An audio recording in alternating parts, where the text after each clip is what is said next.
Hai Sobat Bisnis, gimana nih kabarnya? Semoga selalu dalam keadaan sehat ya. Di video kali ini kita akan membahas terkait dari pengertian ekspor dan juga impor serta tujuan melakukan hal itu apa sih?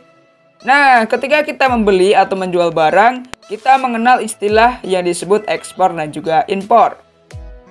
Secara sederhananya, impor adalah kegiatan memasukkan barang dari luar negeri ke dalam negeri.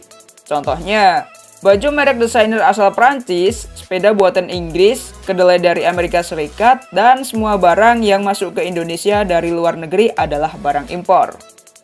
Orang atau perusahaan yang memasukkan atau melakukan kegiatan impor disebut dengan importir. Nah, sekarang terkait ekspor. Ekspor itu adalah kebalikan dari impor. Ekspor adalah kegiatan mengeluarkan barang dari dalam negeri ke luar negeri. Contohnya, biji kopi yang tumbuh di Flores, Nusa Tenggara Timur dijual ke mancanegara mulai dari Amerika Serikat hingga Eropa. Kegiatan mengirimkan biji kopi ke luar negeri itu disebut dengan ekspor. Orang atau perusahaan yang mengeluarkan barang atau melakukan kegiatan ekspor disebut dengan eksportir. Dalam perdagangan internasional, kegiatan ekspor dan juga impor diawasi oleh dan diurusi juga oleh Badan Pabean atau Custom. Pabean di Indonesia yaitu Direktorat Jenderal Bea dan Cukai di bawah Kementerian Keuangan memungut bea atas barang yang keluar dan juga masuk. Oke, sekarang kita akan bahas terkait dari tujuan ekspor dan juga impor itu apa sih? Ekspor dilakukan untuk mencari untung dari menjual barang yang berlebih atau tidak digunakan di dalam negeri sendiri. Misalnya, negara-negara Arab yang merupakan ladang minyak melakukan ekspor karena pasokan minyak di negaranya tersebut berlimpah. Namun beda halnya dengan ekspor. Impor dilakukan karena berbagai alasan. Di masa lampau, barter atau pertukaran barang dilakukan karena kebutuhan.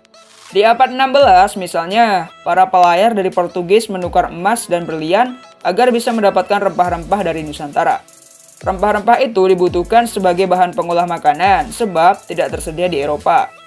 Dilansir dari Globalization 101, hingga saat ini tidak ada negara yang bisa benar-benar mandiri tanpa membutuhkan barang atau jasa dari negara lain. Jadi tidak bisa lepas dari yang namanya ekspor dan juga impor. Tak cuma untuk memenuhi kebutuhan, alasan impor juga dilakukan karena barang atau jasa penting bagi keberlangsungan hidup, contohnya bahan pangan dan juga bahan bakar, yang tidak bisa kita produksi sendiri atau dari produksi di dalam negeri itu masih kurang. Yang kedua, barang atau jasa diinginkan masyarakat namun tidak tersedia di dalam negeri, contohnya pakaian, sepatu dengan merek tertentu.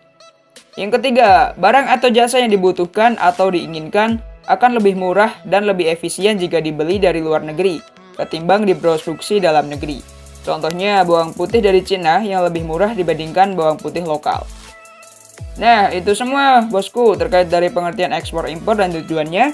Semoga video ini bisa bermanfaat bagi kalian semua. See you the next time video. Bye bye.